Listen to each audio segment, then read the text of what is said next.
Welcome in. I'm Ben. And I'm Tyler. I'm Josh. I'm Nels. This is Swing and a Miss, a baseball podcast. Where our irrational opinions are backed up by cherry-picked stats. And my ankle is about to go on the IR. We're the Ken Caminiti of podcasts. That's not what I expected to hear, but welcome in. Enjoy the show.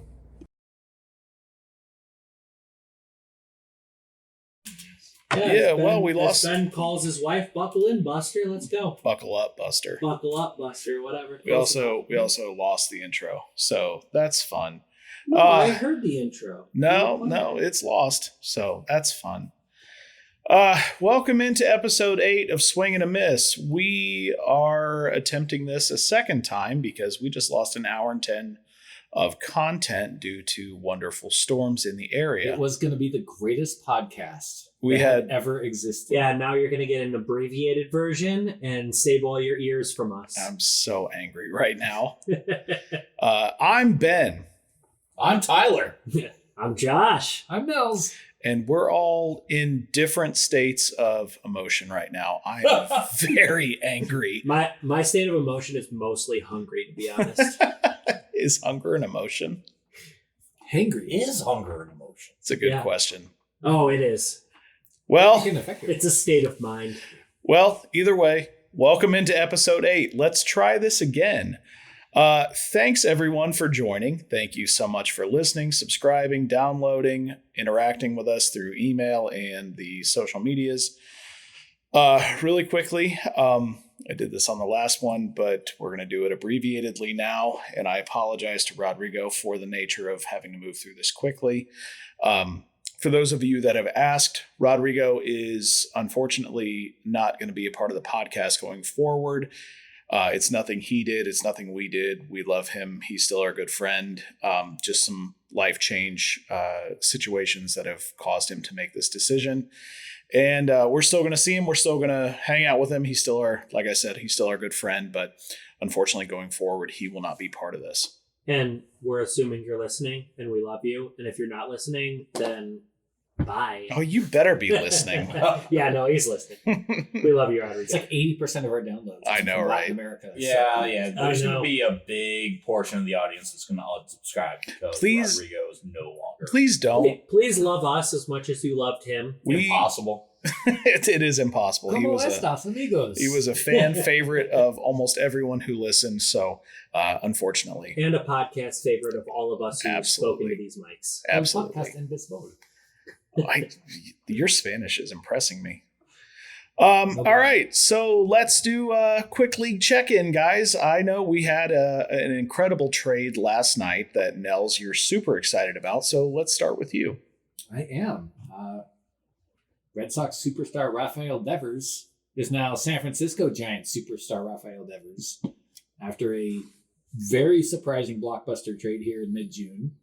It's Rafael Devers to the Giants, and in return, the Red Sox get pitcher Kyle Harrison, pitcher Jordan Hicks, prospect James Tibbs, and then a fourth pitching prospect who's kind of a low A lottery ticket. So Giants will be taking on the full contract salary of Rafael Devers, which was pretty much the Red Sox main sticking point. There were some other suitors out there who were poking around seeing if Devers was available, but they didn't want to take on that money. Buster Posey said, yes, we will spend all of that money and get ourselves a middle of the lineup hitter, which they desperately need because pitching's been top notch, hitting needs a little bit of help, and now they got that help. Well, as a Red Sox fan, I'm sure that they're going to be so excited about the money that's going to be saved after they just won 5 of 6 games from the Yankees. Had their rookie pitcher Dobbins talk smack about never ever wanting to play with the Yankees, give up 1 hit, I think, across something like 13 innings of pitching over the past 10 days. And, really riding that high. And then riding that high is saving that money. And then the Red Sox ownership says, hey, you can't have nice things. You don't get a Mookie Betts. You don't get a Xander Bogaerts. You don't get a Chris Sale. You don't get Rafael Devers. We're going to take all your toys away, Red Sox fans. They really have played poor more than any other major market team I think I've ever seen across all sports. We talked about this a few weeks ago with the percentage of revenue brought in versus the percentage of revenue paid to players. And I said then if I were a Red Sox fan, I'd be pissed off. Today, I'm double pissed off. Yeah, the Red Sox, when you have trades like this, it's going to be, in 5 years, we'll see really how the Red Sox came out with it based on their return bid. And Poorly. Yeah. And that money that they quote unquote saved, how they spend that going forward. But I mean, yes, that extra money in a billionaire's pocket. The whole point of not signing Mookie Betts to a deal was to be able to afford Rafael Devers. Yeah. And now you're not paying Rafael Devers, and there's not necessarily anyone on the Red Sox roster that you feel super strongly that is worthy of a similarly large size contract. What about Duran? He's a good player. He's gone too. Yeah, I know. There's a lot of talk about them shipping him out too. So then what is that money saved for? I don't know. I mean, Goodwill. Profits. More live performances of Sweet Caroline. First of all, We'll get to that on a different episode. My hot take: one of the worst songs ever written. Yeah, we can get to that on a different episode because you and I good. are on the same page. Sounds good. It's hard. It would be hard to be a Red Sox fan right now. Oh yeah, very tough having that team that's won multiple World Series. This is penance for them letting Mookie Betts go to the Dodgers. Is there a new curse? Is this the new? It's the Mookie curse. The new curse of the Bambino. The curse of the Mookbino. They did win the 2018 World Series, right? Wasn't that? It was the 1918 World Series that they were cursed after. So we're now post 100 until 2104. Every 100 years they get a new curse for being cheap butts. Cheap Butts is a great band name. Oh man, if John Henry goes off and finances a musical, it's all done for. The Abolitionist? No, the owner of the Red Sox. Come on, that was a good joke. It took me a second. Yeah, it was a good one. So we had a giant trade yesterday. Literally a Giants trade. This is going to really shake up how things happen near the trade deadline. I don't know. I think we have a good idea who's a buyer and who's a seller, but at this point, we don't know what they're going to buy and what they're going to sell. Yeah, I'm interested to see the downstream effects within, what are the Dodgers going to do now that the Giants have been, planted their flag? What are the Padres going to do now? The American League, now the Red Sox might be sellers, maybe not. We'll see. Team's going to come around to trying to pick their bones. So, speaking of the Dodgers, we are in for a treat tonight. One Shohei Ohtani's back on the bump tonight. Last pitched in August of 2023 after Tommy John, right? And unexpectedly, because of our technical mishap, we might actually be able to have that on if we record tonight. We might do a live podcast watching Shohei's return to the bump. Anybody have thoughts on Shohei coming back? I mean, he's really bad at everything. So. Oh, yeah. I mean, he's bad at gambling. Yeah. No, his translator is bad at gambling. He translated that into his translator's account. Officially speaking, his translator is a bad gambler. Don't sue us, Shohei. In fact, please sponsor the podcast. Maybe bet on our podcast. Yeah, bet on our podcast to exceed. He doesn't have money now. Sponsor us in 15 years when the tax might be clear. I'm sorry, you're 67 million a year after your contract is done. Well, I also think that he's got a lot of Japanese dog food money that is coming in. So I remember that episode of Friends. The salary that he's pulling in from the Dodgers is just icing on the cake. I think the amazing thing about Shohei Ohtani is that because he is on the active roster, that we are going to see a pitcher work his way back up through the system and add length start by start up through, which is something that you will never see in the top level of baseball ever again. They can't send him down to AAA and have him build up his arm over the next 2 months. It's just going to be go time. So it's going to be 1 to 3 innings for this first start out, and then they'll be tacking on, 10 pitches per start for the next, 10 starts. Yeah, the Dodgers do have the most bullpen innings in baseball thrown, so it'll be interesting to see, with Ohtani pitching again, if they're ramping him up, they're still going to have to eat up a lot of bullpen innings there. So that might, again, word of the day, downstream effects. How will that affect them in September and October? Long ways to go. I'm sure they'll make some moves at the trade deadline to shore that up. I don't know that we've seen somebody at this level go through Tommy John twice. DeGrom. Okay, fair. Fair. One of the advantages of our delay from everything we lost is I was talking to my buddies. Who are the other ones? I was talking to my buddies, and DeGrom is the one name that came up. Jakob DeGrom. Now, granted, without any of the injuries, DeGrom is a no doubt surefire Hall of Famer. Sure. So it's not necessarily fair talking about one of the best pitchers of the last 20 years. Funny enough, the list of pitchers who have had 2 Tommy Johns are a bunch of Dodgers. Dustin May, Walker Buehler. Walker Buehler's had it twice? Yeah. Really? Shane McClanahan. Unless Google AI is lying. And Google AI sponsored the podcast. Chris Paddock. Oh, Chris Paddock. Oh. I thought there was going to be a Liriano. No. I was just teasing. Oh, okay. Teasing. Yeah, it's going to be really interesting to see that. I have a lot of confidence that he's going to come back and he's not going to miss a beat. But I'm also really scared that we're going to see Shohei Ohtani, 4.15 ERA starting pitcher. He's a mythology god. That's not going to happen. Okay. So I'm not a Dodgers apologist by any means, but what? Even if he has a 4.15 ERA, that he's still the most valuable player in the league. Oh yeah, he's also probably top 3 on the Dodgers starting rotation right now. Also, all I know is from position players pitching, there's several out there who have hit well and also have an ERA under 4.5. So get good, Shohei. So apparently Johnny Venters has had 4 Tommy John surgeries. Oh man, I feel like the universe is just telling you something. Just retire, man. Just retire. Either that or all of a sudden your elbow is going to be the size of a grapefruit because of all the scar tissue. The other thing is, I think Shohei really started coming back from this Tommy John surgery about last August. So at least he does have a significant runway before they're going to push him into live action. So I really hope that we're going to see some good things because nothing's more exciting than a fully functional Death Star of Shohei Ohtani. Another guy that's making his he's making his debut tonight.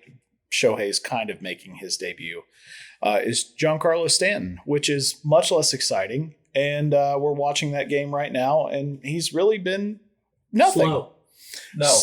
Slow is a good word to describe him. It's been not good. He hits baseballs far so that he doesn't have to run the bases. Yeah, same. I think Giancarlo Stanton had 2 Tommy John surgeries. They just happened to be on both arms at the same time. Both knees at the same time. And both knees. He had knee Tommy John of the knee. Tommy John of the knee. Oh, man. Well, so that's kind of what... Johnny Tom. Oh, you're a clever one. You've been thinking of... how long you been sitting on that one? Oh, not very long. 4 beers ago. Yeah, fair enough. So that's kind of where we are with trades and guys making their debuts and getting back into the lineup, which is super exciting for us to watch. But what are you guys seeing in terms of who's surging, who's falling? What are we thinking in the league the last 2 weeks? I'll tell you about who's falling. The AL Comedy Central, as my friends in fantasy baseball, my group chat like to say. Who came up with that in your group? That would be, I believe, my friend Reed. All right, shout out Reed. So shout out Reed. If you're listening, I will send you the link to make sure sponsor that you the podcast. I'm not sure there's a lot of sponsorship money. I don't know what you do for a living, but you should sponsor us. Another random friend of us regular people, but yeah, the Tigers 5-5 in their last 10, gaining 3 games in the standings on all of the Twins, Guardians, and Royals. Amazing. Who are on a 4, 3, and 6 game losing streak. And amazingly, only 1 game gained on the White Sox, who despite a 5-game win streak or losing streak, are 4 and 6 in their last 10, which is 2 games better than the other 3 contenders in the AL Central. So AL Central's had a rough time of it. For the fallers, it's nice to have a stretch of mediocre baseball from the Tigers at the same time that everybody else is mediocre is what they're striving for. That's what I was going to say. The Tigers picked the right time to have a slump. We'll see what happens the rest of the season, but I agree with you. The AL Central has been kind of poopy the last 2 weeks. 5-5 in the last 10 to maintain a 9-game lead in the division. Yeah. Well, But that being said, Minnesota, 2-8 in the last 10, 4-game losing streak, half game back of a wild card. Yep. Cleveland, 9.5 back in the division, 2-8. Last 10, 3-game losing streak, 1 game back in the wild card. They're very much playoff contenders still. So don't count them out. In the AL East, the Rays have made a little bit of a surge. Absolutely. Bumped themselves up into second place. Top 10 in the power rankings this week. Ooh, there you go. Who's power rankings? ESPN's. ESPN? It's like 80 power rankings. Does ESPN watch baseball anymore? Still? No, they No, don't. yeah, yeah. They don't watch the NHL either. I mean, Tampa's hot and they deserve some, Here's some a pop notoriety. quiz. Was ESPN this morning talking about A, the big Giants trade, or B, Dak Prescott? Dak Prescott. I'm going to go with B, Dak That is Prescott. correct. Different sport. That's in the off season for baseball. Yeah, We'll do our football podcast then. Yeah, the Rays have they've won 3 in a row. Yankees have lost 3 in a row. Blue Jays lost 3 in a row. So, hey, the Red Sox won 5 in a row. They must be doing great. Oh yeah, it's nothing but fun times in Boston right now. 5-game win streak, 8 of our last 10. Let's trade away our best hitter. They won on Father's Day. They did. Yeah, they're the Yankees' daddy, and yeah. Now the Yankees are an orphan. The Yankees' daddy found a new mistress. There you Yeah, go. West He Coast. moved Yeah, out. like He that. moved out to the West Coast. Now Dad's got a second family. Doesn't see us any longer. 2 Christmases. Another team that's surging, the Milwaukee Brewers. They've had a really strong performance since Memorial Day. They've actually had a 13-6 record. They're starting to move up the rankings. They've overtaken the Reds, I believe, and they're chasing the Cubs. I don't think they're going to catch them, but you never know. And we didn't talk about this the first time around on this. RIP recording. first recording. Yeah, but they also called up top prospect Jacob Mizorowski. They did. And he looked fantastic in his first start. Yep. That kid looks like he could be the real deal. And I know you can't jump in on one singular start. No, but that was a hell of a debut. That's a promising sign from a team who's had some troubles pitching. It's very similar to when they called up Sal Frelick. There was a whole bunch of hype around him, and I think Sal Frelick went like 3 for 4 in his first game. Yeah. So I think they've got a decent farm system, and it seems to be paying off. But Yeah, they've had a really good last of May into June, 13-6 since Memorial Day. I expect them to keep that up. They're looking really good right now. It's going to be hard to track down the Cubs, but they can be a real player for a while. For sure. And another one that's surging is the Astros. And I hate to admit it. The assholes. Evergreen, the Astros. It's we were 2 weeks ago. We were talking about how good the Mariners looked and how exciting it was to watch Cal Raleigh just mashing the ball, and they have gone And then ice cold. Everybody else on their offense took only the second half of Cal Raleigh's nickname and turned into the Dumper. Big Dumper still raking. He's still the big dumper. The rest of the team is the little dumper. He's the only one hitting right now. Dumper minor. I still would wager money that the Astros are going to fall down, and that there are going to be Mariners that are going to reemerge. They are going to come back and retake that lead. I sure hope so, because I hate the Astros. We all do, but they just find a way every year. They're inevitable. The Thanos of baseball. Actually, you made a really good comparison. You called them evergreen content. That's so true. Yeah, for almost a decade. Makes sense. It makes sense. Tigers and Cubs continue to be my World Series picks right now. I don't see anything over the last 2 weeks that tells me otherwise. The Dodgers may have a case if Shohei goes, 6 innings tonight and throws a shutout. He's gonna go 2 and throw 40 pitches. I understand he's not going to, but if he starts out of the gate and just is killing hitters, then maybe I think the Dodgers. But to me right now, it's the Cubs Tigers. But you know what? Shohei Ohtani comes out, say he's dominant.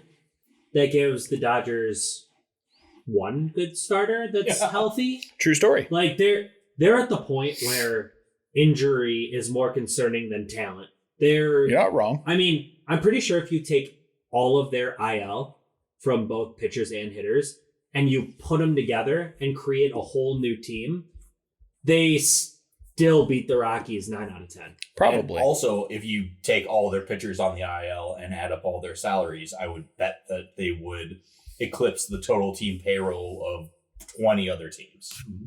I think Tyler Glasnow himself makes more than the Rockies. That's entirely possible. I believe that. I will say one last thing to sew up on the Giants is, as a fan, if, prior to the Devers trade, I was like, it'd be a pleasant surprise they made the playoffs, and now it'd be a disappointment. Just where they're at and adding that kind of bat to their lineup. I just want to see 42 kayaks in McCovey Cove. You will. And I want to see Devers starting to create splashes in that water, the likes of which we haven't seen since Barry Bonds. Do you know who comes to Oracle Park next weekend? Oh, the Red Sox. Boston Red Sox. Friday night, are we doing a watch party? Oh, we can. We'll see what time's the game start? 10 p.m.? Probably. Here, yes, I'm afraid it is. It's a nice 2 a.m. Central. Yeah, exactly. Start. It's like they're playing in Japan. Prime time West Coast, 2 a.m. Central.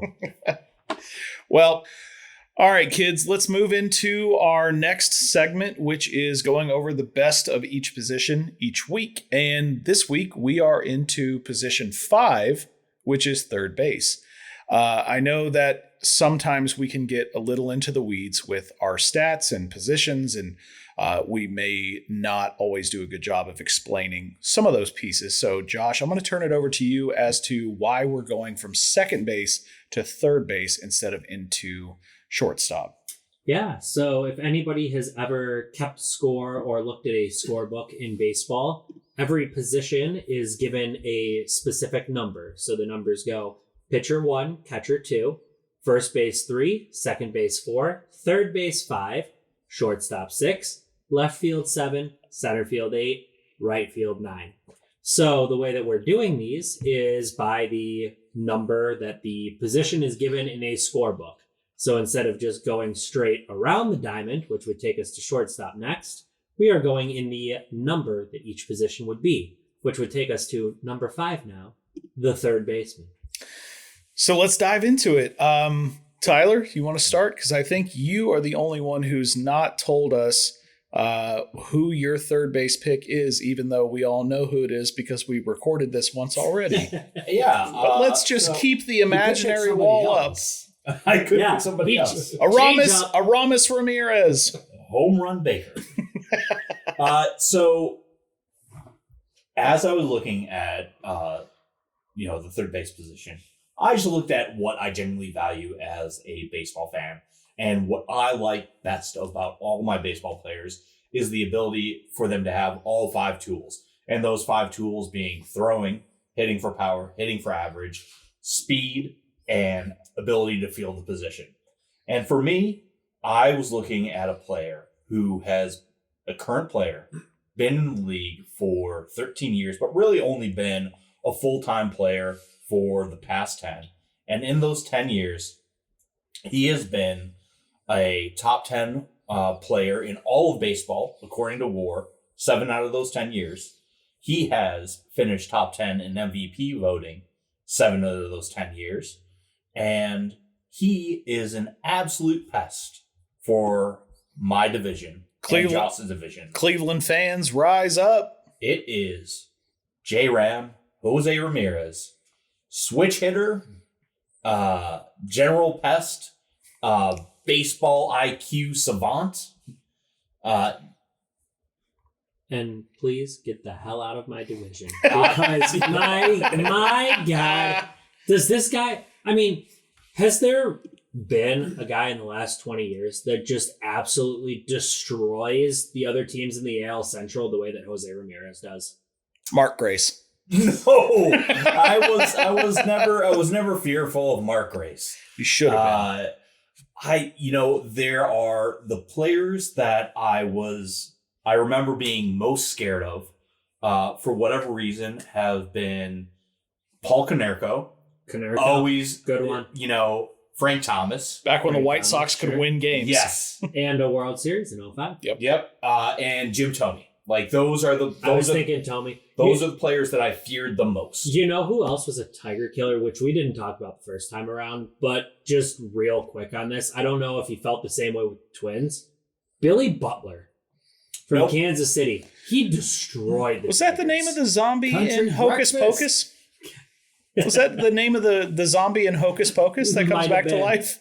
But I put him in that same list. But unlike the rest of joke. that list, Good job. No. Billy Butler was not the Hall of Fame level player No, that all the rest of them are. Jose Ramirez right now is on a Hall of Fame path. Absolutely. He is right now playing in his age 32 season. He has no signs of slowing down. He quite frequently is going to hover around, 30 to 40 home runs a year. He is going to steal between 25 and 40 bags a year. It has been something where he's always been a pest, and he's a joy to watch, though, at the same time. So that is why I am selecting him, even though it's a little bit of forecasting over the next 6-7 years that he's going to tack onto his stats and be in that upper echelon of third baseman. And the only thing that you said there that surprises me is that he's only been a full-time guy for 10 years, because it feels like he's been destroying this division for 20. And among, I would say, like modern day third baseman, he is second all-time currently for stolen bases, which is also just amazing because third base is not a speed position. It's not. And quite honestly, J-Ram, great pick. I love watching him. And like I said, a lot of my family and friends in Ohio are going to love that pick. So they're going to become good fans of Tyler after this. But I actually thought my pick was going to be the most controversial. And my pick is one Larry Wayne Jones, more affectionately known as Chipper. 93 to 2012 career, all with the Braves. Had an average of 303, which we all know. My particular benchmark for getting into the Hall of Fame is 300. 1,600 RBI, 1,600 runs, 1,623 RBI. He had 150 stolen bases, which was quite a number that I wasn't expecting. He had 468 home runs, 2,726 hits. He's a 2018 Hall of Fame inductee, 8-time All-Star, 99 NL MVP, 2 Silver Sluggers, led the NL in average in 2008 with an average of 364, but he criminally never won a Gold Glove. And criminally is my opinion. That's fine if everybody disagrees with me.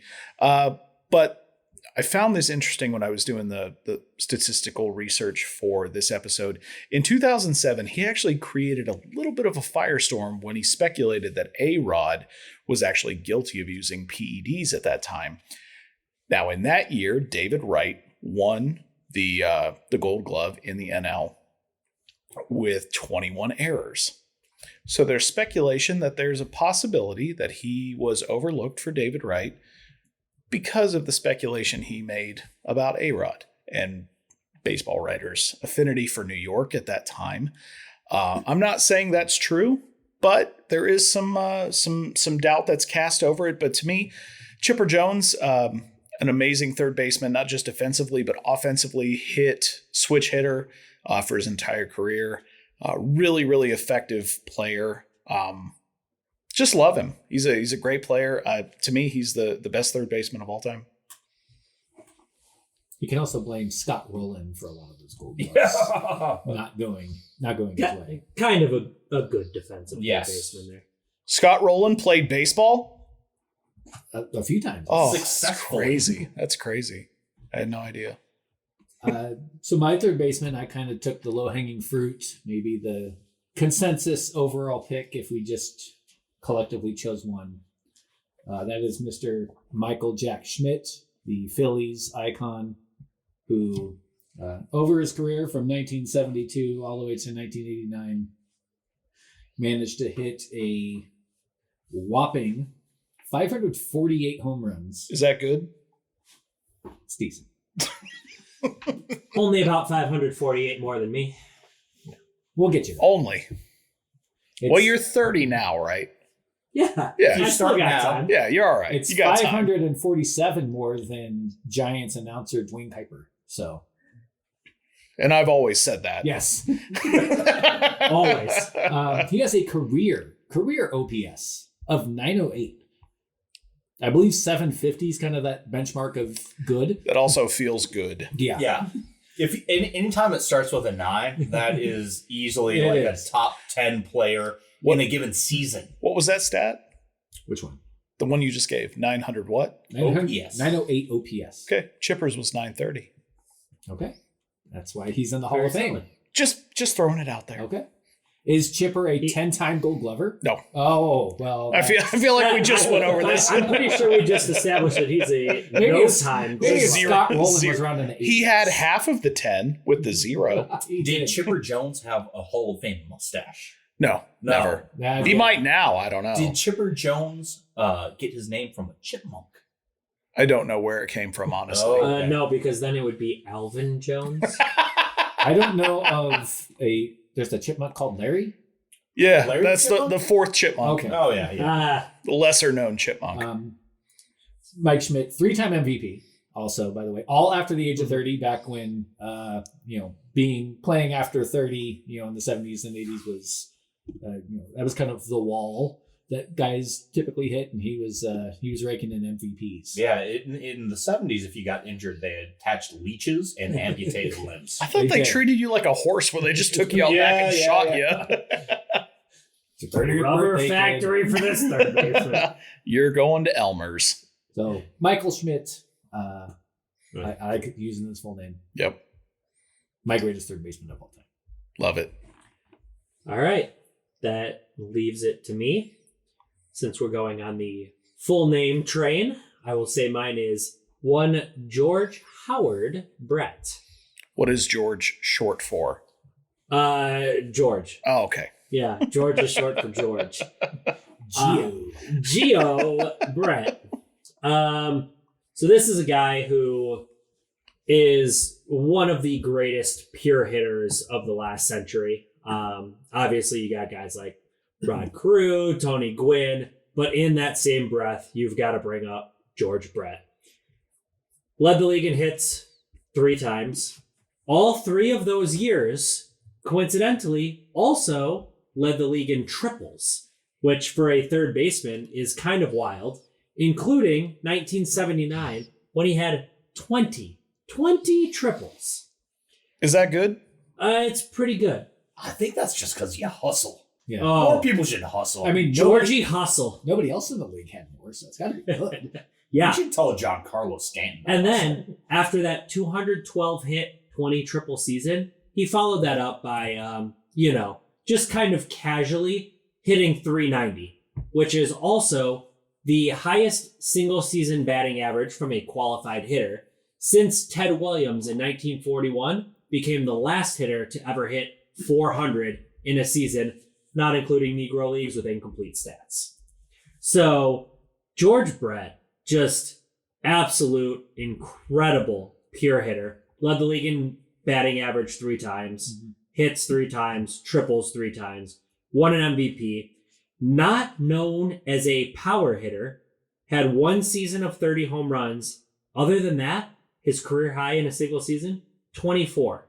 Yet despite that, 317 career home runs, and is in his MVP 1980 season where he hit 390, an OPS of 1118, an 1118 OPS despite only 24 home runs.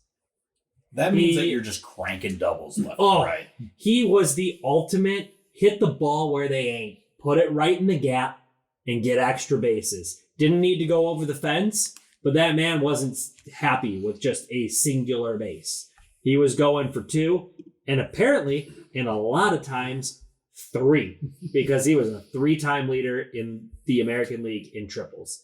So, and then, just one shot towards Ben, because, we like to make fun of him. he did also have 1 Gold Glove, which is 1 more than your pick. So on top of that, It's very a hurtful. 1-time Gold Glove winner. It's very Although hurtful. the fastest that George Brett may have ever run is Oh yes, oh yes, oh yes. How can I forget to re-mention the greatest in-game explosion, maybe ever, from a player Definitely ever. when he hit a home run, which was then called back and declared an out because he had too much pine tar on the handle of his bat. And he was sitting in the dugout thinking, yeah, I just hit a home run. Umpires are discussing. Put the bat down. For those of you who don't know the rules, you're not allowed to have pine tar on the bat handle that goes further than the width of home plate. So they laid the bat down on top of home plate, determined that the pine tar was slightly longer on the bat than the length of home plate, called him out, and he's lucky to not have multiple murder charges to his name because he was ready to take out a few umpires. And I would encourage anyone listening to this right now, if you have not seen this, go to YouTube and check out George Brett Pine tar or blow up, however you want to phrase it. You'll find it. It's not hard to find. If they didn't stop him, he would have killed that home. And if the you home see plate the umpire. explosiveness out of the dugout, and this was before they had rails on the dugout, so Yep. he could just launch himself in. And he did. And if you watch that, you could understand how he was a 3-time league leader in triples because that man hustled. and it was against the New York Yankees. Yeah. And in Yeah. the late 70s, early 80s, the Royals and Yankees had like a blood feud. Yep. Oh, And also, like, I'm unclear as to who George Brett was going to kill. Whether Everybody. It whether- didn't matter. Whoever was in his path Whoever was in front of him. destined for death. I don't know whether it was going to Destined be the for umps death. or whether it was going to be Billy Martin, who was the Could have been manager. that. Yeah, Could have been that. who called it out. Who It was like, hey, hey, check hey, that hey. back. I know an obscure rule. Like, I don't think he even knew. I think he was just desperate to try to find something and said, I don't think the pine tar could be that. He said, Right. check Right. it. Yeah. So a But yeah, fun thing George I Brett. noticed about all 3 or 4 of our third basemen, they all played for just one organization. They did. Wow. You're right. All franchise You're right. icons for who they played for. Again, a very rare thing. No statue at Truist Park for Chipper just yet. Well, Yet. why? That'll I don't happen. know. I don't That'll know. happen. get I the don't know. letter writing campaign going. I'm not writing a letter to Truist Park. No one's going to read it. Did he make too much money with the Atlanta Braves because they No. see? Okay, all right. No, I don't think so. Well, maybe he did. I don't know. I mean, there's also no statue for Jose Ramirez. But Yet he's still Yeah. playing. he's still playing. You can't I'm make a just statue- saying. You can't make a statue while the guy's still playing because you don't know what pose to put him in. True story. You're hoping, One you're hoping for a pose to put him in. signature moment. And I wish that we were on YouTube right now so you could see the pantomime that just occurred. It's that was quite something. So that was our greatest third baseman of all time. Now let's get into something that's kind of fun. I know we enjoyed the fun of the league check-in and third baseman, but not everybody always enjoys that. So let's get into kind of the goofy topics. So one of the things that we've talked about bringing up on the podcast for a long time is ballpark etiquette as a fan and unwritten rules of baseball. I have a handful of unwritten rules. We don't have to get to all of them. I only have one etiquette piece that I want you all to react to, and then we can go from there, if that's okay. Go for it. Go for it. If a foul ball or a home run is hit into the stands and you as an adult male catch it, are you required to give it to a child? No. Well, you said two things there. Yeah. I and did. Different answers. I did. Foul ball goes to a kid. Why? What am I going to do with a baseball? I've the never game. caught one. The catching is the thing that I want. Yeah. Yeah, I'm not I chasing want- it. I want to catch a ball. I want to take a photo with it, and then I want to hand it to a child to enjoy when they get home. I think all of you remember because all of you were there when we were in Kansas City. You were thrown a ball. I grabbed a ball and I turned and I gave it to the like 8-year-old child next to me. Okay, And let me tell hold you, on, real quick, his around face- the table. Have you caught a foul ball, Tyler? Yes. Have you caught a home run? No. Have you caught a foul ball, Josh? Yes. Have you caught a home run? No. Have you caught a foul ball, Nels? No. Have you caught a home run? No. Would you give it away if you did? Not the first one. Yeah. Bingo. I haven't caught a home run I've because never- I don't sit in the outfield seats. Most I've of the time. never caught a foul- I like to sit upper deck. I've never base caught a seats. foul ball. I've never caught a home run. The first for one sure. is mine. And I'm not going to grill you for that. And this But- is where but the- in Kansas City, but- when I got the ball and I turned and the look on that kid's face, I don't care I'm like, about this the kids. kid's going to be a fan for life, and that's building the Okay, game. let's play this But- out, Ben. You go to a game. You catch a foul ball. Oh, goody, goody, goody. Yeah. You go home, you throw that on your mantle, and then you tell all your friends the story about how you caught a foul ball. Have you been in my office? Yeah. Yes. I got a whole shelf of stuff. Yeah, I know. You got tchotchkes. Notably, and stuff. no foul balls that he's ever caught. No, I had to buy all the baseballs that are in there. But I don't like you get a ball there, and then catching a foul ball is not like an exciting story. You're gonna tell that story, and people are gonna. I'm not gonna tell the story at all. I'm gonna be There you go. super happy I finally caught one. Yeah. And if you're at the Savannah Bananas No. and you catch a banana ball and No. you get an out recorded because you're a fan that caught one, then you can be like, First of all, I recorded an out.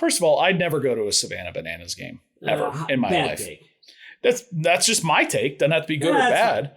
But here's where the etiquette to me rings a little hollow. You watch any game on TV. There's a foul ball, there's a home run, doesn't matter who hits it, doesn't matter who catches it.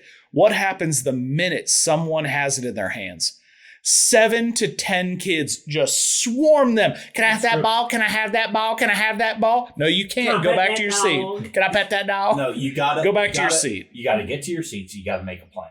So you go to your seats, you sit down, and then you scan with your eyes, Yeah. and you decide. You pre-decide Oh, who is the kid who's sitting there with a glove well, and actively engaged in the game. Who's and the would be kid with the most stoked. attractive mom? but Tyler, that's what happened in Kansas Yes. City, right? We're sitting next to this family. We're having a nice conversation with them. The kids are really nice. The family's really nice. They're excited to be there. Not a foul ball, but the ball comes over the net, and I grab it. And Wait, I'm so like, it was this- like in between innings in the Yeah, it was, Yeah, it was, yeah. it was But a you warm-up give that ball. away. It's a warm-up ball. I'd Yeah, give that away. I'd give that you give away. away. Yeah. Okay, but what makes that ball different than a 'Cause ball it's up not- the It's not a net? ball in play. It's not a ball in play. A ball's a ball is a ball. They're all official MLB balls. No. What makes one different than the other? Nels, Unless it's a I'm so milestone. glad I'm not on an island here. No, we're not Zach Hampel, okay? We're not elbowing kids out of the way No. to get a ball. I'm also not but- leaving my seat. I'm not so- leaving my seat to catch it. Of course not. Of No. course not. And that's one thing.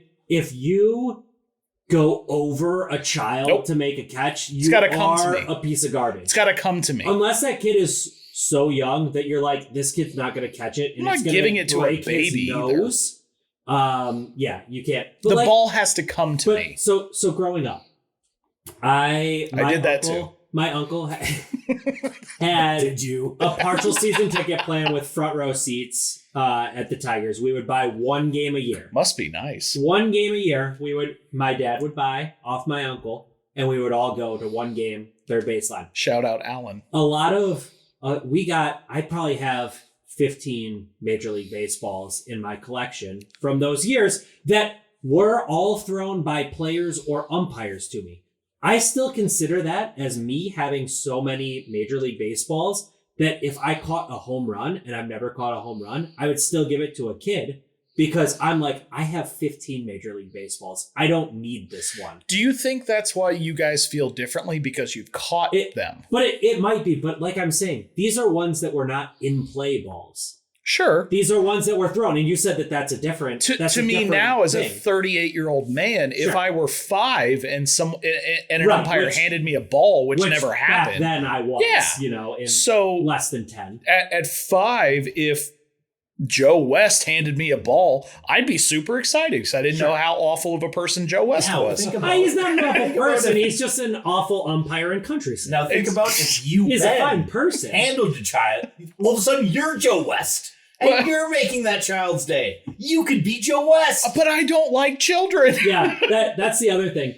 You, Tyler, are a father of 2 children. Yes. I am somebody who is a big Wants person. children. Yeah, I will have them in the future. I'm great. I'm great with kids. I worked with kids for a long time. I don't have them. I enjoy like the kids. Let's be honest. Ben doesn't like kids, Not, so he's not like, well enough to give him a baseball. No. This kid should not deserve more happiness than I do. It's not about deserving. I think Ben and mine's stance is it's the person's prerogative. Oh, for sure. If you look at the end of the day, it's not if you are the one in possession of a ball, you are entitled to that ball. However, it's the pressure of having to give it away. I think it's yeah. Ben has the issue with. And it's the same thing. Like you see all of these players hating on autograph-seeking children that a lot of times are very clearly the adult sends their child in to get the autographs. Where it's like, are you giving this to a child or is it an adult who's trying to pry this from a child? And don't get me wrong. I want kids to go to baseball games. I want kids to have a good time at baseball games. That's the only way baseball lives on, building those bonds. My problem is being societally pressured to give a foul ball or a home run ball to a child. And quite honestly, there's only 9 children in this world that I'd give that ball to, and they're all my nieces and nephews. Sure. I'm not giving it to anybody else. Sure. And there's absolutely nothing wrong with you bringing that home. Let me ask this of Tyler and Josh. What if you caught some sort of milestone home run? Oh, no, that's mine. Yeah, so the thing is, I need to see what the milestone was. I don't care. If it's a milestone, it's mine. A home run is different. You better get out of that stadium. I will be very discerning. If I catch a home run from Shohei Ohtani or Byron Buxton or Fernando Tatis Jr., like I'm hanging on to that. If I'm catching a home run from someone who's having a cup of coffee with the majors, but it's a game Harrison Bader. A Harrison Bader home run that's a game winner. American Gladiator. I am going to hang on to that. If I'm catching a Harrison Bader home run in the 4th inning of a 5-7 game in the middle of the season, that goes to a kid. What if it's... I think context matters. What if it's that cup of coffee guy and it's their first career one that they're going to want back? That's a milestone. That you could trade back? No, I trade. That's a milestone. At that point, I exploit that opportunity. Akil Padilla in his first career at bat hits his home run. So what we're learning is that Nels and I have principles, and Tyler and Josh do not. Oh, we can be bought. Absolutely, exactly. Thanks, Nels. If I can get something for that baseball, I'm keeping it. If it's just another $14 on eBay baseball, I'll give it to a kid. Ironically enough, my Mark Grace autographed baseball cheaper than $14. $1 million How much man you want for it? Everybody has a $14. I'll give you 20 if you throw in Devers. I do respect the both. I don't have that one. That's absolutely mine. Milestone, that's mine. Oh Absolutely. yeah, it's so interesting. And again, no one's wrong. It's just an interesting discussion. All right, so let's run through a few very quickly. Ballpark etiquette. Unwritten rules when it comes to baseball. Don't bunt to break up a no-hitter. What do you think?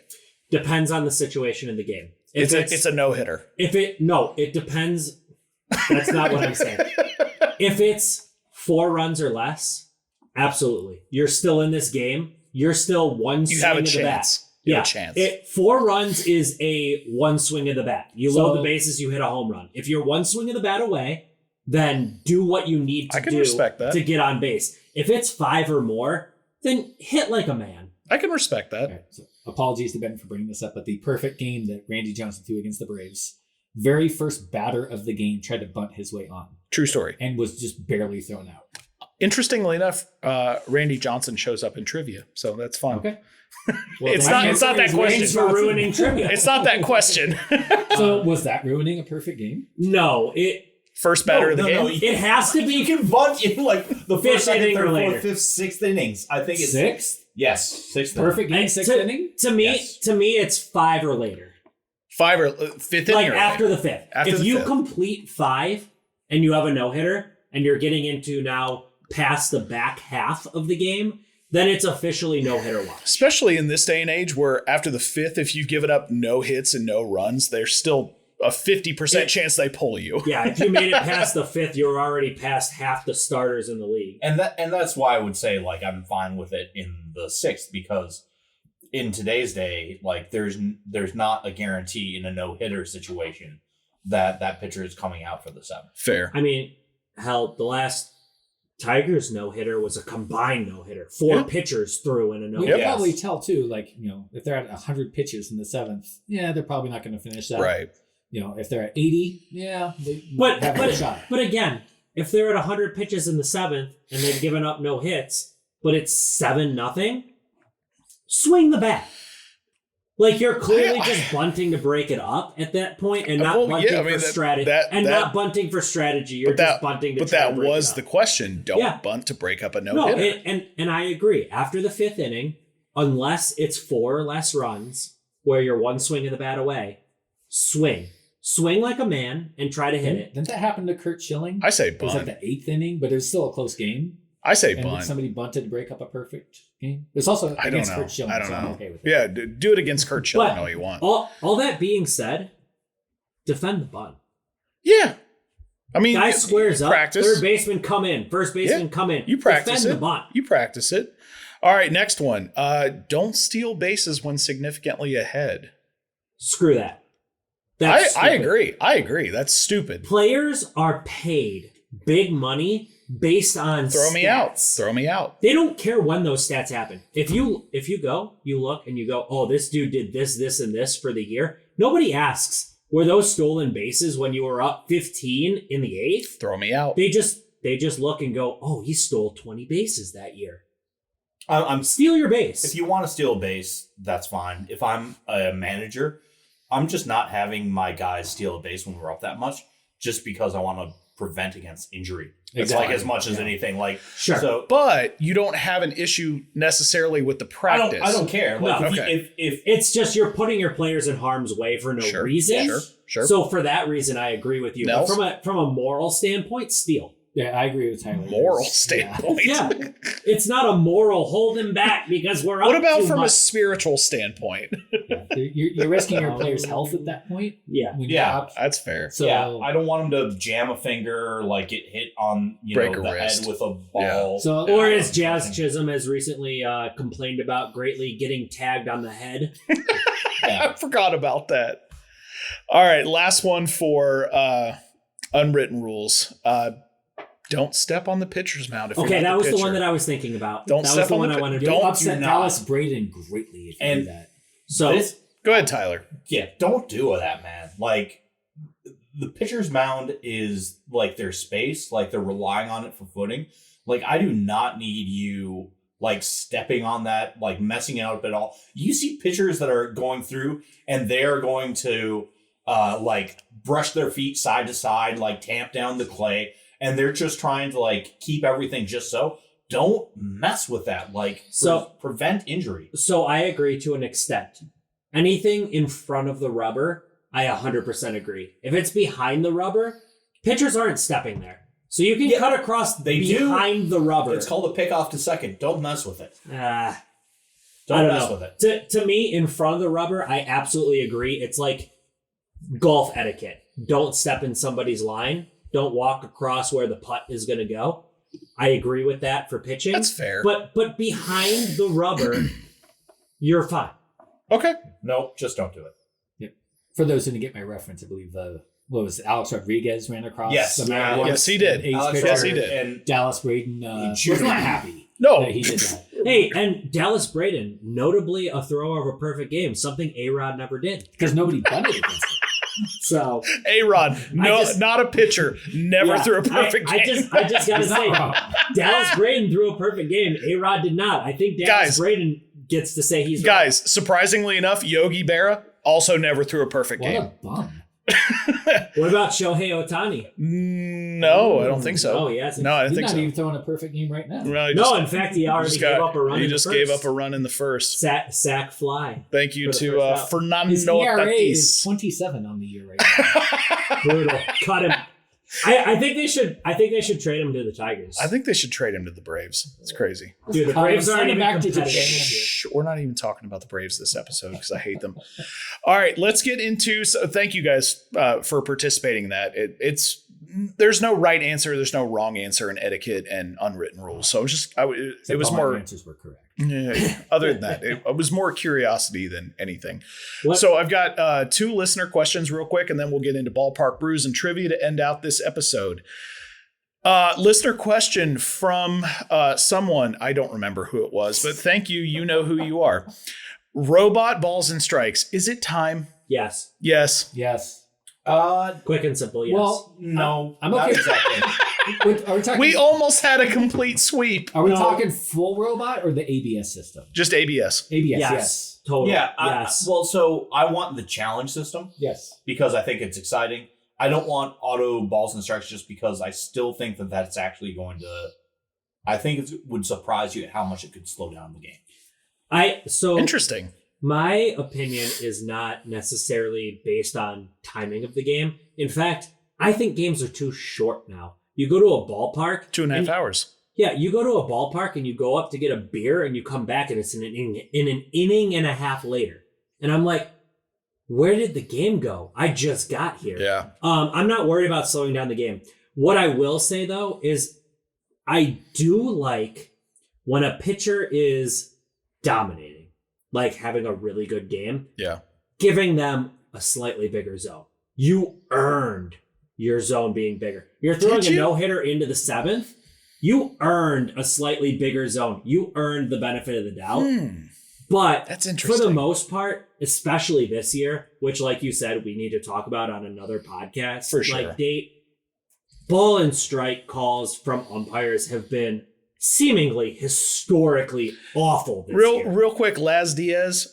I don't know how you have a Don't job. sponsor the pod. I don't know how you have a job. Seriously. Yeah. Because Joe West and CB Buckner aren't out there anymore. Angel Hernandez. Angel Hernandez. But yet Laz Diaz still there. Yeah, but the more I watch games and I watch umpires just miss calls by 4 or 5 inches off the plate, the more I think we need it. However, I do believe that part of the game of baseball is that you absolutely earn the benefit of the doubt on the edges. You think so? I do. I really do. And I believe if you're twirling a gem, you'd earned that edge of the strike zone. So if we had a full robot balls and strikes, Yeah. you still need a human guy back there for plays at plays at the plate, foul yeah. balls. Oh, Yeah. for sure. It doesn't Did take you, away did you his job. swing? So Yeah. he's just standing back there, kind of just. But he gets a buzz in the ear, strike. Buzz in the ear, ball. That's Oh, fine. so he still makes the actual physical. I think so, yeah. Someone's got to communicate it somehow. Yeah, Yeah, it goes up on the big. I thought it was like Rosie from the Jetsons. Is back there. I think what we're I going to thought see. you were going to say Rosie O'Donnell. Like, why does she get a job with baseball? Because of a league of their own. Yeah. Oh, that's true. We've She's a lost. ball player now. Great strawberry tanker. Celebrity umpires to do the buzzing. We've lost Joe West. We've lost Angel Hernandez. Were you about to say Joe Rogan? No, Joe West. Oh, okay.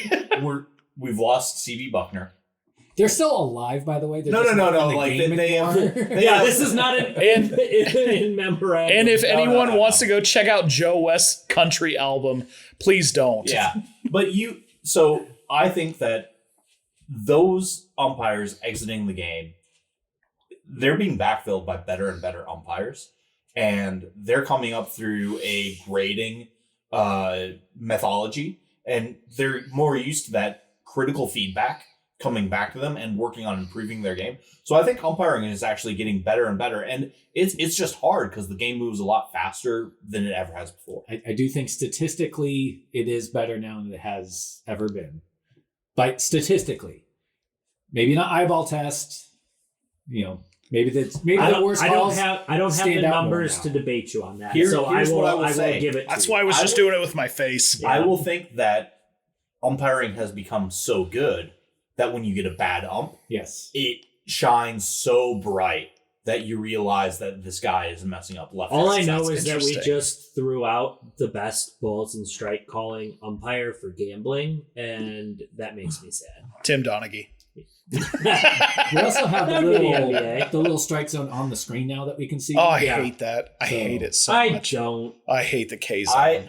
It's the only problem that I've got with it is sometimes you look at it and it's really, really off. Yeah. So Like So the That's question why I is, hate it. what do they use for the ABS? Do they use the same thing? No, they have their no. own. No, It's they have their- specific to Then- every player. Then why is that not what they use? It's a great on the question. screen? It's a great Because question. it's run by a producer and not. It's by like the a first data. down marker we see on football TV.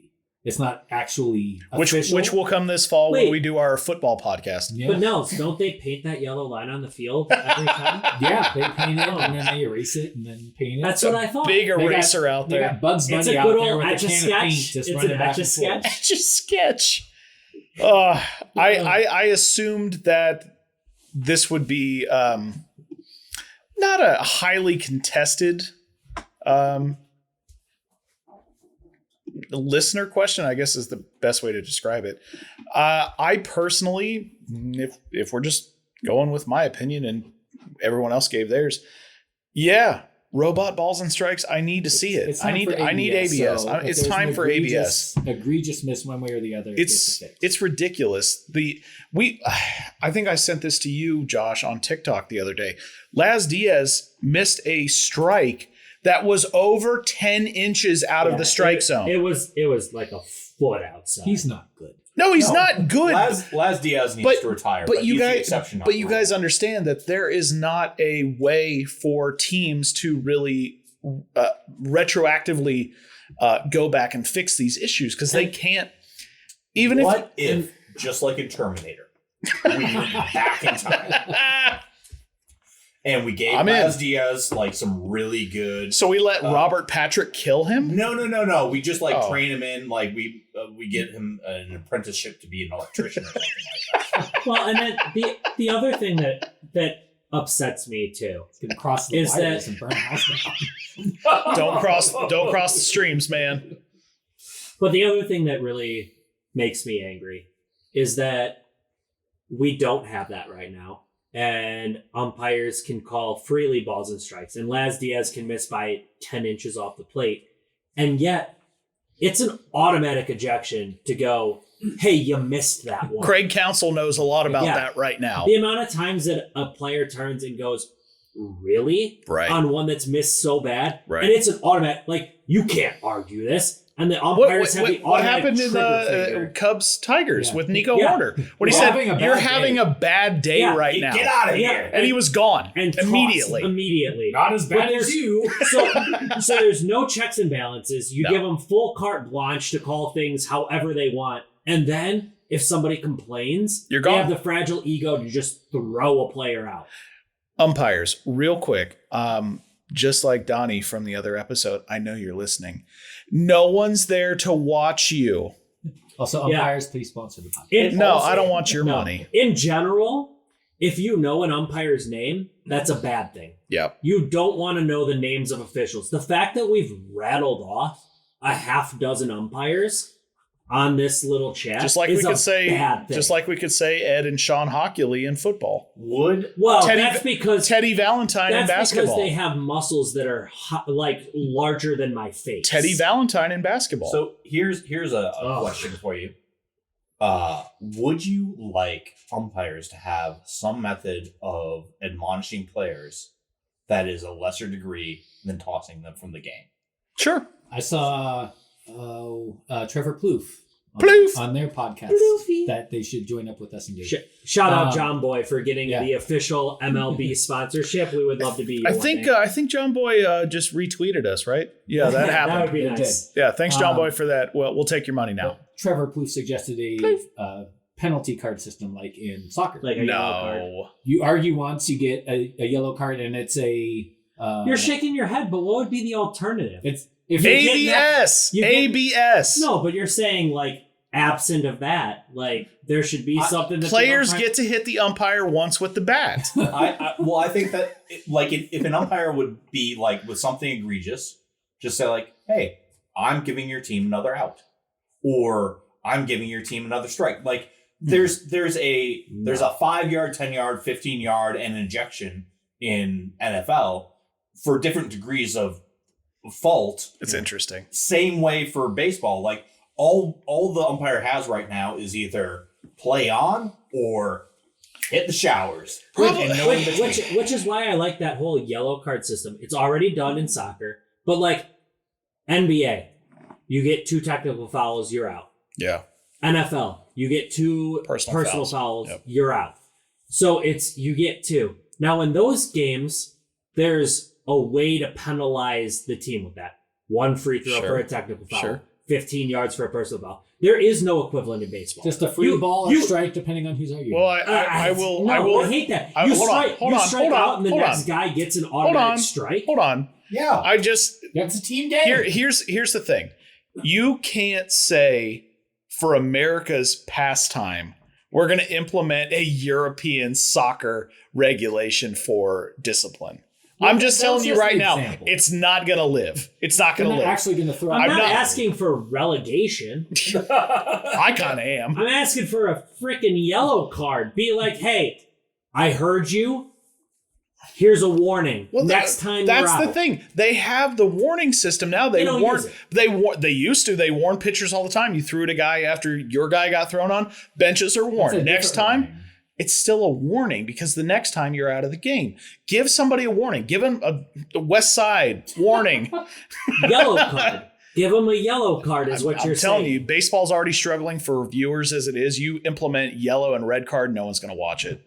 Oh, nobody's going to watch, but they'll watch when you throw out Shohei Ohtani for saying that ball was 5 inches outside. They'll watch the 10-second clip on SportsCenter. They're not going to watch the game. I don't care about SportsCenter. We don't care about their ratings. That's not my point. If we're implementing Premier League rules into MLB, then the worst team needs to be demoted. That's what we're saying. Relegation, I'm all about. So Rockies, you are now and the Chanticleers, you come up. No, the only way that the issue is the only way that works. I caught you on that one. No, the only way that works is that you bring Albuquerque, the Isotopes, their AAA team, up to the majors, right. But they're going to be even worse. Probably. So what's the thing? You can't because there's a deep system. Yeah. In Major League Baseball, you can never do relegation. And we've dug ourselves into a hole that we have to somehow learn to adjust within in this day and age. And maybe the card system is the right one. Maybe it's an advanced warning system. I don't know.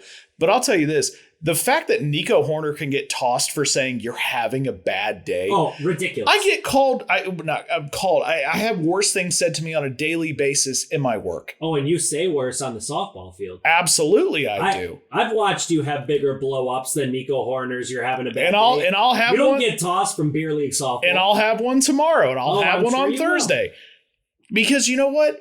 It's an emotional game when you're invested. And as a Tigers fan, in a game where that was against the Tigers and it specifically benefited the Tigers, didn't expect I thought that was one of the worst things I've ever seen. You sent that to the group chat. Yeah. You said this is ridiculous. Oh, absolutely. It is. It straight up benefited my team. One of their better players is gone for the rest of the game. And I'm like... Second inning? Third inning? Early. It was early. It was early. It was early. Yeah. And I'm like, this is ridiculous. Yeah, it's bad. Anyway. Either way, let's move on to Ballpark Brews. Nelson, what do we got this week? This week, via the Chicago Cubs in Wrigley Field, we have from Revolution Brewing, Cold Time, their premium lager. So let's crack it, see what we got. Cheers. Cheers, fellas. Cheers, brothers. Didn't get you.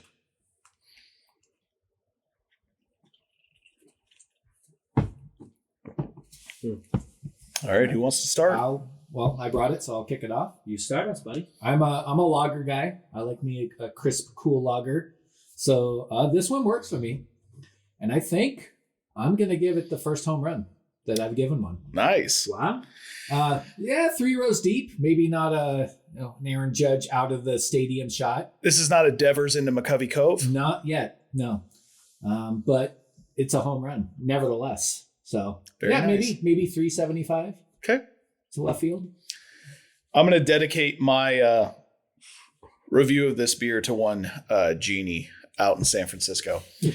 Got a great question last week after my review of the Space Dust, and you know what the question is. We don't need to repeat it. We can't repeat it. We can't repeat it, or we'll be kicked off the airwaves. But I want to dedicate this review to you. This is a great beer. I actually really confer with you that 2 or 3 rows deep into either right or left field. Doesn't really matter the situation. Just past the I love a good lager. Yeah, just past the basket that shouldn't exist, but we'll talk about that later. The different. Oh, we're talking about just Wrigley Field. Oh, okay, fair enough. Well, because it's a Wrigley beer. So I got you. Wrigley Field. This to me is delicious. I love a lager. I'm gonna go a 2 or 3 row deep home run, left or right field. I love it. Yeah. Maybe a little winded. Yeah, no, I think that this is a home run to take the lead. All right. I really like this. It's got a little maltiness to it, which I always enjoy, and at the same time, it's just crisp and clean. Just a really good, solid beer. It reminds me a little bit of Bauhaus's Wonder Stuff. Oh which yeah, is also a favorite of mine. that is a good one. And I think that this beer is fantastic. There we go. We got. And I'm also going to give it a home run. It's not on the top of my list because even though I'm biased, I will still give the Oberon the nod as a grand slam. But this is a nice go-ahead 2-run shot. It's a 4-homer game. Wow. Yeah. This is a really solid beer, and I'll say this is the first beer that we have done on this podcast that I have not had ever before today. Okay. Before we It's recorded. the Sean Green of beers. And I will say I was very pleasantly surprised. The older I get, the more I like these lagers. Just want to quickly point out Shohei's out of the game in the second inning. Okay, so he was only on for one inning, one run. It was a long first inning. Yeah. So. But yeah, this was the first beer that we've done that I had not tried previously. Same. And I was, much as I have grown to love lagers the older I get, this one I was very pleasantly surprised. Listeners, do yourself a favor. Pick up some Cold Time. And get yourself out to Wrigley Field, Revolution Brewery, please. where John Candy is the play-by-play announcer and Henry Rowan Gartner is pitching. All right. Let's move into trivia real quick to end this out. How about that? Okay. How about Randy Johnson. Yes. That is not an answer. Well, it is an answer, but not a correct one. All right, so this is going to be all listener submitted questions. So every single one of these questions came from a listener. So listeners, keep them coming. Swing and a Miss pod at gmail.com, Swing and a Miss podcast on Instagram, Swing and a Miss podcast on Facebook. Go to Twitter and argue with Nels, Swing and a Miss podcast. He really loves talking about Raphael Devers. Thank you, everybody, for listening, but especially those who are contributing. We really appreciate audience participation. 100%. And we are over halfway to 1,000 subscribers. So thank you guys so much. In eight episodes, we're halfway to 1,000. So keep it going. Tell a friend, tell a family member, even if they don't like baseball, listen because tell somebody that you hate. Definitely tell people you hate. If you want to hate listen, that's fine. Yes. 100%. All right. Trivia number 1. Has a team led their division wire to wire and gone on to win the World Series? Pause. What teams and when? If so. So I'll start with Nelson. I mean, ever? Yeah, ever. Yes. Okay. Back when they're like 2 divisions? You'd be shocked. Name one. Can you name any of them? I'll give you a hint. There are 6 of them. 6 of them. So that I was have led correct. wire to wire and won the World Series. I was correct. It has happened. I was right. You're half right. Go ahead, Tyler. I think the 84 Tigers did it. That's one. That's one of them. I have 2 that I know for sure. That was one of them. So that's one of them. You want 35 you and 5. You want to try again? 89 A's. No. 27 Yankees. Murderers Row. There you go. That's one of them. So we got 2 down, 27 Yankees, and 84. Well, okay. They wire to wire the American League. Yeah, they did. No, we didn't have divisions, but they won the American League. And got the 27 Yankees, the 84 Tigers. I do not know, so I will just guess. Big Red Machine, 77. You were right on the Reds, wrong on the year. I almost said the 90 Reds. 90 Reds. That's another one. I thought they were. I was off by a year. How about last year's Dodgers? Bingo. 2024 LA Dodgers. Sorry, Nels. Got 2 more. That doesn't count. No, that was the 2020 Dodgers. No Dodgers World Series count. Got 2 more. Got another guess, Tyler? I do Out not. of all the teams ever, I think I've got one that might surprise some people. 79 Pirates. No. Oh. The 2005 White Sox. Bingo, bango. Okay. That was a good team. AJ Przinsky. He wasn't the best player on that team, but he was on that team. Why is that the player you name? Frank Thomas got himself a ring on that team. I don't know. 1997 Marlins? Nope. Oh, okay. They were wild cards, so it's impossible. Yeah.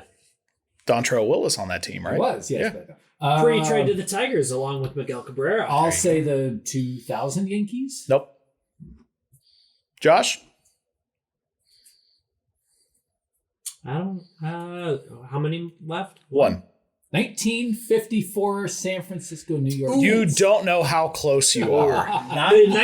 95 Braves. No. 1955. They didn't win it in Brooklyn 95. Trolley Okay. Dodgers. 94 Braves. No. Who? 1955 Brooklyn Trolley Dodgers. He nailed it. Oh, He nailed it. one off of you. He nailed it. You I were just so went- close with 54. I just went from 54 Giants to across the street. You were at so 55 close with Dodgers. I mean, I was about to drop the St. Louis Browns. So. Very close. All right, next question. How many teams have finished dead last in their division one year and won the World Series the following year? If anyone, who and when? 1991 Twins. Wrong. 1987 Twins. Wrong. What? Wrong. You're wrong. Okay. Thank you for just accepting 1990 it. Reds. No. And won the World Series, right? Yes, and won the World Series. So worst in the division to World Series champ. 1997 Marlins. No. 2003 Marlins. No. 2012 to 2013 Red Sox. Bingo. Damn it. That's right. The Red Sox finished in last place in the AL East in 2012. The next year in 2013, they won the World Series. This is the only instance of a team going from last place in their division to World Series champions the very next year. However, there is an honorable mention. The 1914 Boston Braves, while they didn't have divisions in the same sense as today, they did finish last in the National League in 1913, and they're known as the Miracle Braves for winning the World Series in 1914. I feel like that's more impressive to finish dead last in the entire league. I would actually agree with that. Yeah. All right, number 3. Samuel Sosa, better known as Sammy, came up through the Texas Rangers farm system. Hold on. Is he actual Samuel? I don't know. Samuel? Oh. It was more fun for me than anything. No, that's fine. I just Samson. Samuel Wayne Sosa. Samson Sosa is, I want that known to be as his Chipper name. Sosa. Chipper Sosa. After playing just 25 games with the Rangers in 1989, he was traded to the White Sox. Coming to Texas were journeyman second baseman Fred Manrique and which other famous player? Tyler? Before we get into answers, I just want to confirm Samuel Samuel. is Sosa's full And name. I just because looked it up. because we talked about YouTube videos Sam earlier. Howell. If you've never seen the Sammy Sosa hot dog commercial from the 90s, go look it up. I believe it's I don't remember the name of the company, but just search Sammy Sosa hot dog. It's amazing. Don't want that in my Google search. Yes, you do. I do. Sammy So- Sosa. Armor hot dogs. Armor hot dogs. a little better. So from White Sox to Rangers. I'm Is that gonna. correct? Yes, I'm going to guess Rafael Palmeiro. that is incorrect. Juan Gonzalez. That is also incorrect. Romero Gonzalez. I'm gonna go. Okay, I think I've got a guy that played for both that might have been in this. A borderline Hall of Famer, Harold Baines. Josh is running away with this tonight. Good job, Josh. Whew. Harold Baines is correct. All right, 2 more. 2 more. Flame 72. Yeah. Flame-throwing pitcher Randy Johnson was drafted by the Montreal Expos. In 1989, Johnson was traded to Seattle to obtain veteran Mark Langston. Johnson would then go on to win 130 games for Seattle until 1998. How many games did Langston win for Montreal in the season he was traded? Just that season? Just that season. Mother. 7 games. Incorrect. 2. Incorrect. Am I allowed to know if those are low or high? No. See how Let's Josh call it gets a to win dozen. by guessing last. Did you just say a dozen? I did say a dozen. He's right again. See, he guesses last and he wins. You want him to go first this time? Yeah. Get on my 100%. level. All right, last question. You're going to go first, Josh. We eliminated the easy answers off the board. 7 and 2. Yep. The rest of the numbers Those are were 2 numbers available. He didn't have to Well, guess. it wasn't old numbers. You had 0 and you had 20. You know, like any number in All right. there we took. All right, I Josh. just took a cool dozen. Okay, Josh will answer first on the last question. Okay. The Chicago Cubs have had pretty bad luck over the years, and it doesn't help when they made bad trades like their 1988 deal with the Texas Rangers. The Cubs sent both Jamie Moyer and Rafael Palmeiro away for 6 players. There's your Palmeiro. The deal was primarily designed to get the Cubs a closer. Which pitcher who saved 18 games the previous year for Texas went over to the Cubs and was briefly a closer as a result of this lopsided deal? Josh will answer first. Charlie Sheen. In which I am saying, Mitch, Wild Thing Williams. He's 5 for 5. It was Mitch Williams, and his nickname was Wild Thing. Yes, I'm aware of Mitch Williams. Well, I am not. So now we all are. That one. Wow, Josh. Okay. Today's trivia questions were brought to you by Josh. Turns out the listener is. It's so easy to make a fake Gmail account. I know, Just right? send in a question. We're gonna do some research to see if that's who that It was. was swing miss pod fan at gmail.com. The funny thing is, I did not send them in, but now I have ideas for the future. Any last minute messages for the crowd, Nels? I didn't get to give my fun Rocky stat again. Go for it. About how bad the Rockies truly are. So, NL West, 3 teams currently in playoff positions: Dodgers, Giants, Padres. D-backs are a game above 500. Rockies are what they are. Rockies are so bad that even with the top-heavy division, the NL West as a whole is 10 games under 500. That's so bad. I think it's 168, 178. It's so bad. For a division where only one team is under 500 in the entire division. It's disgusting. Even those top heavy teams can't overcome it all. Someone's got to do the work, and the Rockies just decided to step up. Yeah. Good for the Rockies. Good for the Rockies. No one else would do it. That's right. Tyler, any last minute notes or anything you want to say to the people? Vote for Byron Buxton for the All-Star game. Fair enough. Josh? I'll second that. I gave some credit to our AL Central opponents earlier in the year that got hot as a Tigers fan, but I just have to come back and say they are who we thought they were. Yeah, Not very good. Dennis Green shout out. Dead. Is he? Oh, yeah, he's been dead for a while. He's dead. He's been dead for a while. Oh. Looked like a marshmallow. Turns out they were not who they thought he was, who he thought they were. We don't know who thought who what was. Who thought what when. He's not who I thought he was. I thought he was alive. Yeah. That's what you thought he was. Okay, we'll end episode 8 there. Thanks for everyone sticking around, listening to us. I don't know why I said sticking around like you heard the first version and then lost it. No, but We I stuck think this around. first version is now abbreviated, even though we took 4 hours to do so. Yeah. We did cut out like 20 minutes of me We talking did. about the Tw- Giants. 20 Yeah, but minutes. we added it back in with 20 minutes of Laz Diaz talk. True story. True. That's what everybody wants to We hear. appreciate your time. We appreciate you downloading. Continue to subscribe, download, and interact with us on the socials. Play the game, love the game. We'll see you next week or 2 weeks. Yeah. Yeah, 2 2 weeks. We'll go with that. See you when you see it. Yeah, I don't know why I keep saying next week. All Listen right. at some point. Thanks. Bye.